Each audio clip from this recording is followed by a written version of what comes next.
Mesdames et messieurs, bonsoir et soyez les bienvenus pour cette nouvelle édition de votre journal de 22 heures. Au sommaire de l'actualité. À la une dans l'actualité nationale, réception d'un nouveau lot de médicaments pour améliorer la couverture sanitaire.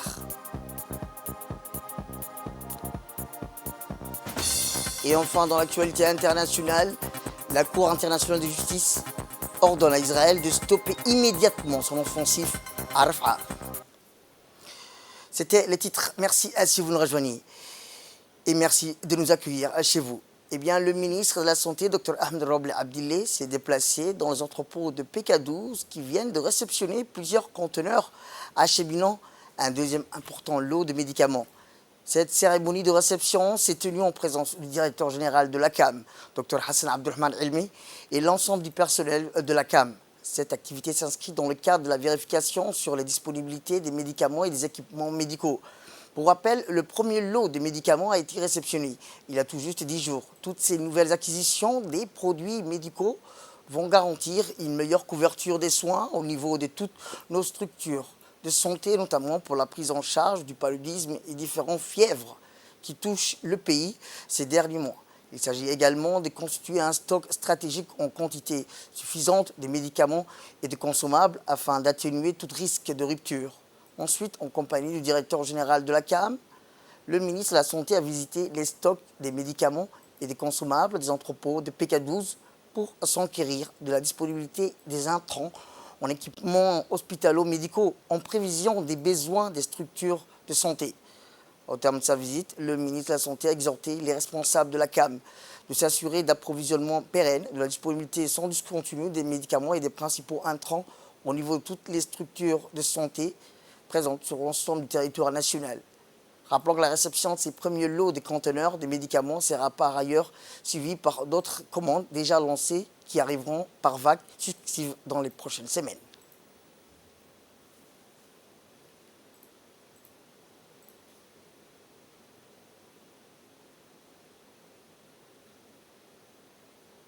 Bien, dans son intervention, le directeur général de la CAM, Dr Hassan Abdurrahman Ilmi, a rappelé que la CAM a souligné que la CAM vient de réceptionner au moins de 10 jours un important lot de médicaments en vagues et 2 vagues successives. Écoutons-le. La réception de plusieurs lots de conteneurs de médicaments avec notre ministre de la Santé, Ahmed Roble. Ce lot de médicaments que nous avons reçu aujourd'hui répond aux besoins importants, surtout ces derniers mois où nous avons remarqué une hausse de la consommation de certains produits utilisés contre la fièvre et le paludisme qui est de plus en plus récurrent. Nous avons pu faire inspection de réception avec le ministre. Ces médicaments vont être par la suite acheminés. Autre actualité nationale, les lauréats de la première édition des Olympiades djiboutiennes de mathématiques organisées par l'association Adamat ont été récompensés jeudi. Cet événement majeur qui a rassemblé les meilleurs élèves des collèges et lycées du pays a mis en lumière les talents exceptionnels de la jeunesse djiboutienne en mathématiques. L'objectif de l'association Adamat est de donner le goût de la recherche aux élèves, de les entraîner sur des problèmes au niveau olympique, international, de les préparer à participer à des concours nationaux, régionaux qu'internationaux. La cérémonie de remise des prix a débuté au lycée de Djibouti en présence des parents, des lauréats, des proviseurs, des encadreurs, les membres de l'association. Ensuite, le ministre de l'Éducation nationale et de la formation professionnelle, M. Moustapha Mohamed Mahmoud, a accueilli les élèves dans son cabinet en présence du secrétaire général, Mohamed Abdellah Mayoub, de l'inspecteur général, Mohamed Abdo, et des membres de l'association Adamat, ainsi que des encadrants et encadrants des élèves.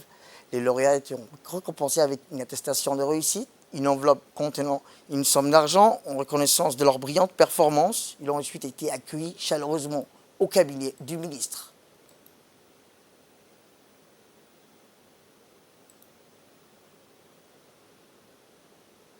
Eh bien, dans son discours, le ministre de l'Éducation nationale, M. Moustapha Mohamed Mahmoud, a souligné l'importance de cette compétition nationale, exprimant l'espoir que les lauréats puissent participer à des concours continentaux qu'internationaux à l'avenir. Écoutons-le. Vraiment, ça fait plaisir au ministre et ça fait plaisir certainement à vos enseignants, aux inspecteurs, mais également à vos parents vraiment d'être parmi les meilleurs dans le cadre de cette première édition des Olympiades des mathématiques à Djibouti. Ça veut dire que vraiment les enseignements qui se font à Djibouti sont vraiment des enseignements de qualité. Bravo à vous et bravo donc aux enseignants qui vous ont encadré et aux responsables de cette association d'avoir eu cette initiative, d'avoir organisé cette Olympiade des mathématiques à Djibouti. Et vous allez bien sûr concourir à l'international, bientôt au niveau continental, mais au niveau international, vous allez concourir avec d'autres élèves. Donc on va voir si vous êtes vraiment les meilleurs. Vous êtes les meilleurs djiboutiens, mais est-ce que vous serez les meilleurs en Afrique?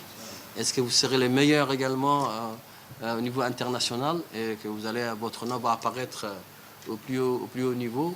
Donc on aimerait bien. Et nous sommes convaincus et nous sommes sûrs que ça va être le cas. Félicitations à vous tous.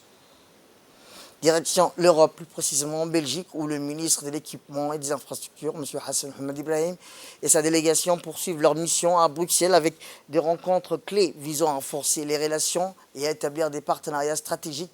Après une série de discussions fructueuses avec les autorités de l'Union européenne, le ministre a rencontré dans la matinée d'hier Denis Mattens, gouverneur de la province de Namur. Cette rencontre a jeté les bases d'un partenariat solide avec la région wallonne, abordant des sujets cruciaux tels que le renforcement des capacités et le développement ferroviaire, entre autres. Sur le plan bilatéral, le ministre a également eu des entretiens avec les autorités belges du ministère des Affaires étrangères, avec lesquels ils ont échangé sur diverses opportunités de collaboration, notamment dans le domaine des infrastructures. Il convient de noter que la Belgique assure actuellement la présidence de l'Union européenne, une position stratégique pour avancer sur des dossiers communs et renforcer la coopération bilatérale.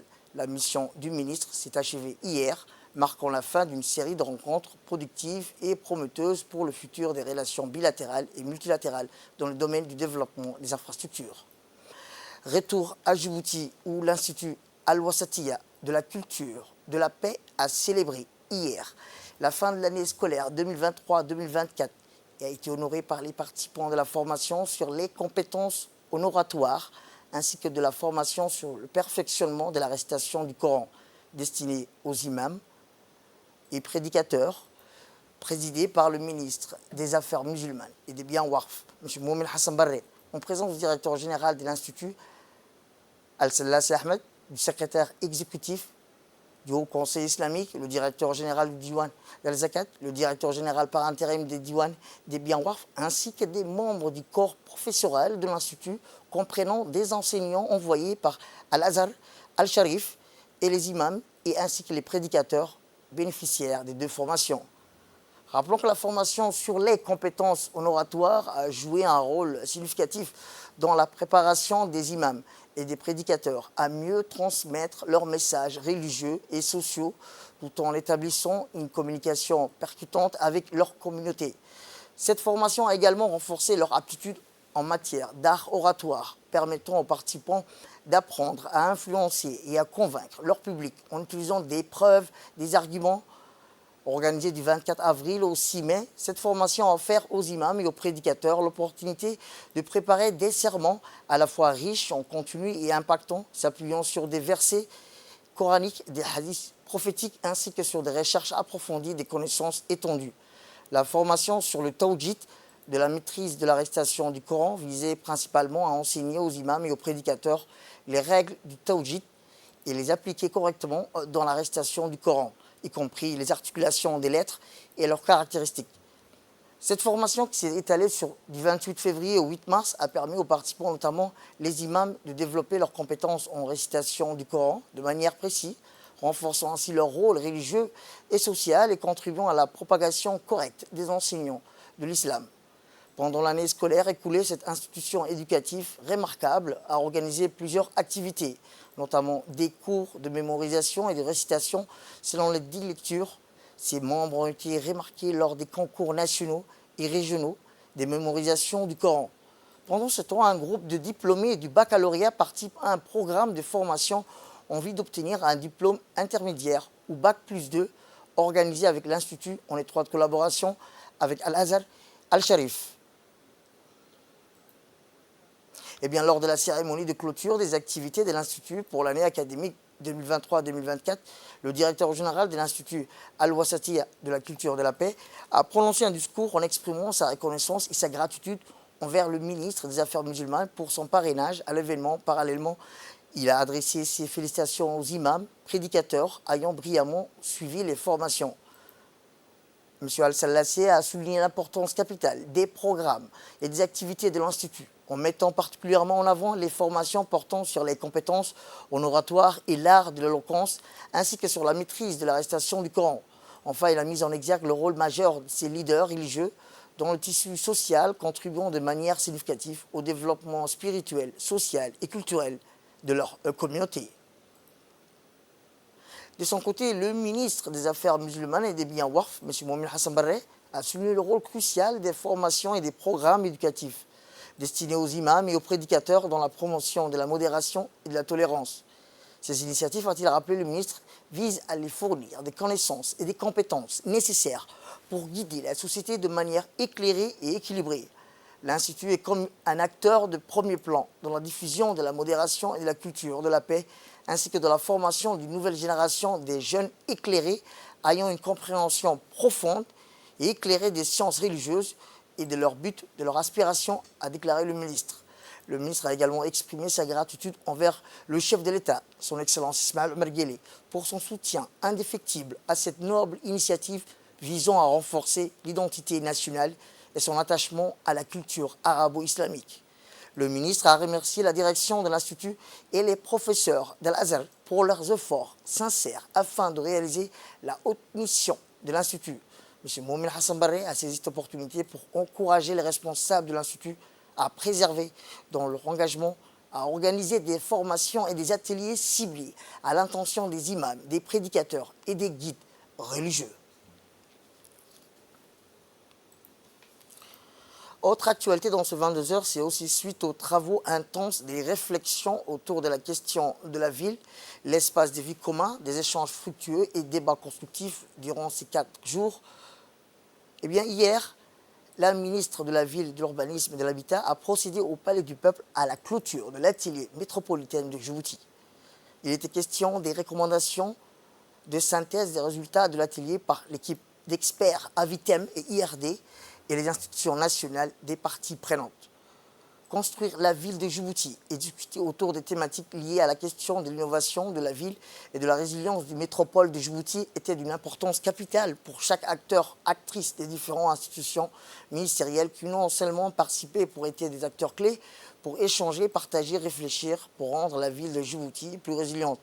Eh bien, c'était un projet commun qui a suscité l'engouement de tout chacun, le dynamisme collectif durant les 4 jours et ont permis de sortir les solutions pour les acteurs différents du ministère chargé de la ville. Son innovation est de donner un avenir qui permettront de rendre la ville plus belle, plus prospère et plus résiliente. Un dynamique à saluer, la mobilisation multi-acteurs dont il naît des débats constructifs pour un élan urbain plus promoteur. La ministre a dans son intervention salué les efforts de toute l'équipe d'organisation pour le travail formidable effectué durant ces 4 jours. Écoutons-la.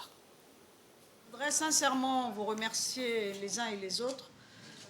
D'abord pour votre disponibilité, pour avoir aussi joué le jeu et vraiment pris sur votre temps pour venir travailler, partager, réfléchir ensemble pour que nous puissions donc avoir un changement, le changement souhaité, désiré pour notre espace de vie commun qu'est la ville de Djibouti. Parce que c'est vrai qu'aujourd'hui, nous avons essentiellement parlé de la ville de Djibouti, pas des autres villes, mais parce que la ville de Djibouti regroupe aussi et abrite la majorité de la population djiboutienne.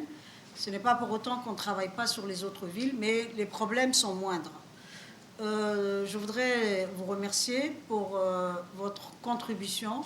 Ça a été répété et dit tout au long de la semaine que les gens sont vraiment là. Et il y a une présence très importante, assidue et des débats de qualité. Donc pour ça, je voudrais vous dire à toutes et à tous, bravo, bravo, bravo. Je sais, c'est pas... je voudrais aussi remercier sincèrement les équipes de la VITEM et de l'IRD. Vous avez fait un travail vraiment exceptionnel. Avec cet atelier, je crois, et tout le monde sera d'accord avec moi, on est sorti de notre cocon, nous sommes sortis de notre train-train quotidien pour essayer d'un peu utiliser ce cerveau et l'intelligence qu'Allah nous a donnée pour qu'on puisse vraiment se poser un moment et dire qu'est-ce qu'on fait, où est-ce qu'on va, qu'est-ce qu'on doit faire ensemble. Et ça, c'était quelque chose de très, très important, je pense, pour les uns et pour les autres. Je voudrais remercier, féliciter de manière vraiment appuyée toute l'équipe qui a organisé donc cet événement, et ce sont les équipes du ministère de l'Enseignement supérieur, de la Recherche, et les équipes du ministère de la Ville, de l'Urbanisme et de l'Habitat. Ce ne sera pas vraiment suffisant que je leur dise merci parce qu'ils se sont mobilisés. C'est pas quelque chose, enfin un travail qu'ils ont fait uniquement pendant ces 5 jours, mais ça fait depuis quelques mois qu'ils sont les uns et les autres mobilisés pour faire de cet événement ce qu'il a été et ce qu'il est. Et je voudrais leur rendre hommage et leur dire bravo. Je vous emmène en Amérique où, lors de la séance du Conseil de sécurité des Nations Unies consacrée à la protection des civils, M. Mohamed Ziad Doualé, l'ambassadeur et représentant permanent de Djibouti auprès des Nations Unies, a fait un discours. Il a réaffirmé l'engagement indéfectible de Djibouti envers la protection des civils dans les zones de conflit. Dans son allocution, l'ambassadeur Doualé a exprimé sa gratitude au Mozambique pour avoir organisé ce débat annuel ouvert, soulignant l'importance cruciale de ce sujet. Il a également remercié le secrétaire général pour le rapport annuel de la protection des civils en conflit armé qui met en lumière la situation annuelle et actuelle de la protection des civils dans le monde. L'ambassadeur a également salué l'intégration et l'agenda de la protection des civils dans la résolution 2719 qui guide la planification et des règles d'engagement des opérations de soutien à la paix dirigées par l'Union africaine, Djibouti étant l'un des plus grands contributeurs par habitant des personnels en uniforme aux missions des maintiens de la paix de l'ONU qui restent fermement engagés dans la protection du droit international humanitaire et la migration des conflits armés. M. Doualé a souligné que trop d'endroits et des civils en conflit sont vulnérables aux conséquences de la guerre au lieu de s'efforcer de limiter la barbarie de la guerre en constatant des ciblages et des assassinats délibérés des civils, la destruction d'infrastructures civiles, y compris des hôpitaux et des écoles. L'intégrité, a-t-il rappelé, l'installation des locaux de l'ONU doit être protégée en tout temps en vertu du droit international humanitaire. Les civils doivent être protégés au Soudan, en Ukraine, et de manière encore plus terrible à Gaza. Pour ne citer que quelques exemples, a-t-il rappelé. Israël qui semble avoir décrété que les Palestiniens sont inaptes à vivre commet un génocide à grande échelle à Gaza et continue sans honte de rationaliser le meurtre des civils et l'utilisation de la famine comme méthode de guerre. L'assaut sur Rafah aggravera encore une situation humanitaire catastrophique, a-t-il rappelé notre ambassadeur. Retour à Djibouti. Culture, les jeunes artistes candidats, filles comme garçons, se sont confrontés hier pour la première soirée des quarts de finale au studio numérique de la radio-télévision de Djibouti, devant les jurys et ses fans venus des 4 coins pour les soutenir, les honorer par leur présence qui encourage et stimule la motivation de chaque candidat respectif. Rappelons que les musiciens ont répondu présents pour permettre aux candidats des essais en boucle afin que ces derniers travaillent leur voix et surtout préparer à respecter les rythmes des morceaux choisis pour la compétition des 4e soirées des quarts de finale et se faisant rendre cette émission encore plus captivante. Par ailleurs, nous devrons souligner que le grand public a pu revivre les moments d'émotion intenses, lesquels l'a plongé les tribulations artistico-médiatiques de nos stars issues des 2 communautés en cette première des 4 soirées des quarts de finale, surtout avec Mme Degen, qui, après avoir donné naissance à un enfant avant-hier, a su venir pour passer la compétition des quarts de finale dans l'espoir uniquement de ne pas décevoir ses fans et ses amis qui la soutiennent. Djib Talent, un casting qui concerne des jeunes artistes chantant dans les 2 langues nationales, à savoir l'Afar et la Somalie, de la capitale et de toutes les régions du pays, suivi d'une animation soutenue des artistes nationaux. زين علي 401 حفص الحسن Dagan Hussein avec 15 401.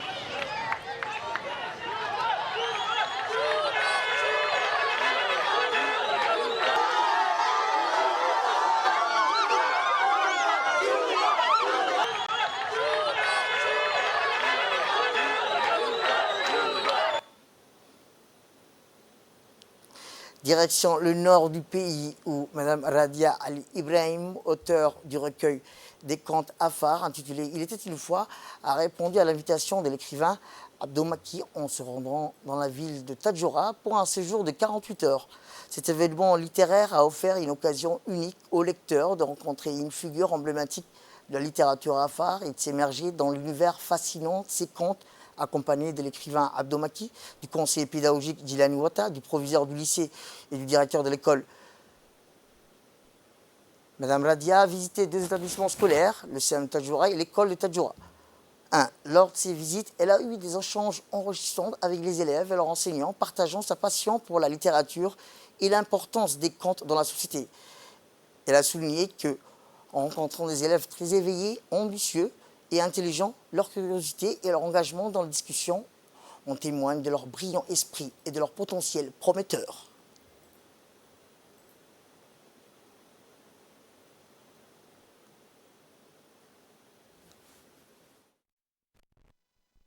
Je pense que cette première étape est faite. Donc si je vous parle un peu de mon livre, ça s'appelle « Il était une fois Haya Yonai ». Donc c'est un conte que j'ai écrit pour les enfants, les jeunes, comme les grandes personnes, parce que les contes, ça n'a pas d'âge, ça n'a pas de limite. C'est le merveilleux, c'est le magnifique. Et en ce sens-là, je l'ai écrit parce que j'ai toujours été passionnée de contes. Toute petite, je lisais beaucoup. Et en grandissant, c'est quelque chose qui ne m'a pas quittée. Pour mes enfants, je l'ai lu. Je raconte des histoires, ils sont intéressés. Donc, en ce sens-là, j'ai voulu écrire un livre pour le partager avec les autres. Parce que quand on lit des contes, ce n'est pas que lire des contes, c'est apprendre aussi dans les contes. C'est le merveilleux, ça n'a pas de limite. Mais quand on finit de le lire, il y a toujours une morale qu'on retient. On reste toujours dans le nord du pays, cette fois-ci à Obok, où la journée a été organisée par l'équipe pédagogique et d'encadrement de l'école Obok 2 pour récompenser les meilleurs élèves de l'école de l'année écoulée 2023-2024. Les autorités locales ont été invitées et ont répondu favorablement à cette invitation. Après l'accueil des autorités locales, les élèves ont présenté des activités comme des sketchs, des poèmes dans les 3 langues d'enseignement, à savoir le français, l'anglais et l'arabe. Puis les différents discours étaient prononcés par le préfet de la région, à savoir Moussa Adel-Miguini, par le président par intérim du conseil régional, Ahmed Ali Cher, et par le chef des services par intérim, M. Abdelkader Ahmed Hussein, et par le directeur d'école, Mohamed Ahmed. Dans son discours, le préfet a insisté sur la participation des parents dans la vie de l'école pour que ces derniers soient un lieu de vie. Après les discours des officiels, les différents lauréats ont reçu les prix tels que des tablettes, des livres de bibliothèque, des livres scolaires comme des livres de 6e. Les élèves étaient très contents, puis les enseignants les plus méritants ont reçu des attestations. Et fait divers, avant de clore l'actualité nationale, des membres de la brigade de la douane, en étroite collaboration avec des éléments de la gendarmerie, ont intercepté 2 véhicules contenant une importante quantité de marchandises de cannes de contrebande en provenance d'Éthiopie après une course-poursuite au niveau de P20, PK20 et P51. La marchandise saisie dernièrement, à cette occasion, était composée de 50 colis de cannes. Cette cargaison illicite a été estimée à la valeur financière de plus de 5 millions de francs Djibouti. Ces interpellations des produits illégalement introduits sur le territoire national s'inscrivent dans les cadres des actions de lutte menée contre la contrebande dans toutes ses formes. En même temps, ils ont appréhendé les trafiquants, des propriétaires des 2 véhicules, des marchandises introduites illégalement sur le territoire national. Eh bien, selon la procédure standard en vigueur, avant de la soumettre à la procédure de destruction des marchandises, des contrebandes, cette quantité a été transmise à la brigade de la douane et détruite sur place en présence du chef de la brigade de la douane. Sachant que la contrebande est un fléau qui nuit à l'économie de notre pays, il incombe à chaque citoyen de mener son combat et de son côté une lutte acharnée pour mettre fin à ce commerce illicite.